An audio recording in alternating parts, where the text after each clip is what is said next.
Good evening, everybody. I'm video blogging here from my own backyard. I thought I'd take you out into the backyard and show you a little bit of what it looks like when everything's in full leaf. It's a beautiful summer night, even though we're not quite to summer yet, but finally the cold has pretty much left us. It's in the 70s and it's pretty beautiful.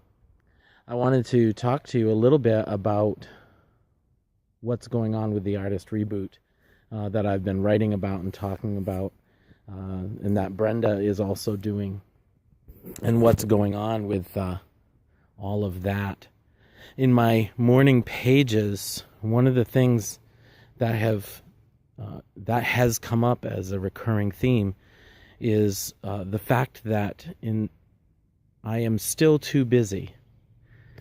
In spite of all the changes I've made, in spite of all the things that I've done over the last few years to cut things out of my life and to make my life a little bit quieter, I have not fully embraced the lifestyle that I think God wants me to have in order to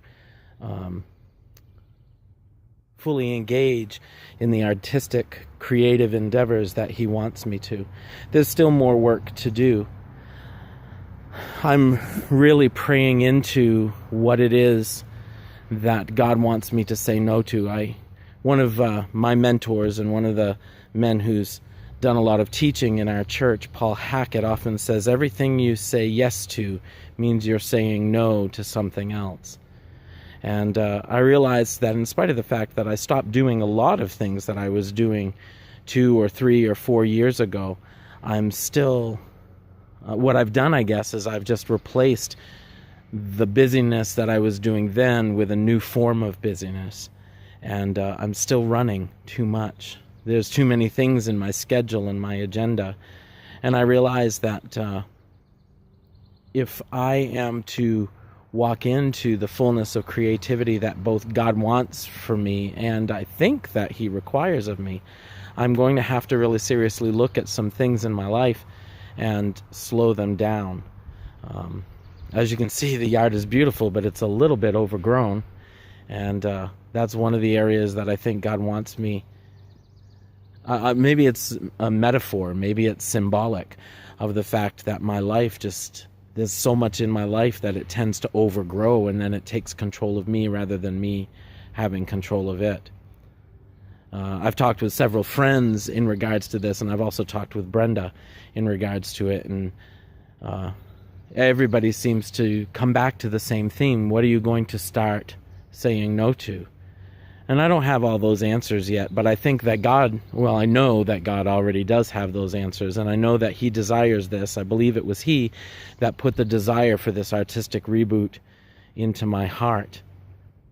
And I haven't even been fully able to engage in the artistic reboot. I've been able to do mostly the morning pages, but as far as conscientiously taking the artist walks or doing the artist date, or doing the memoirs, all of those things have been easily pushed to the side, and I realize that that's not what God wants. I think that God called me to this, and He called me to this so that I could learn to bring my life into balance, and so I'm beginning to move in that direction. And I think He's going to have to show the way. He's going to have to point out what it is that He wants to keep and what He wants to go. And I think much of it might even not be total yes or no, but a modification. Having to say yes in part and no in part, and really begin to evaluate how much I am involved in certain things and how much I'm giving to certain people. And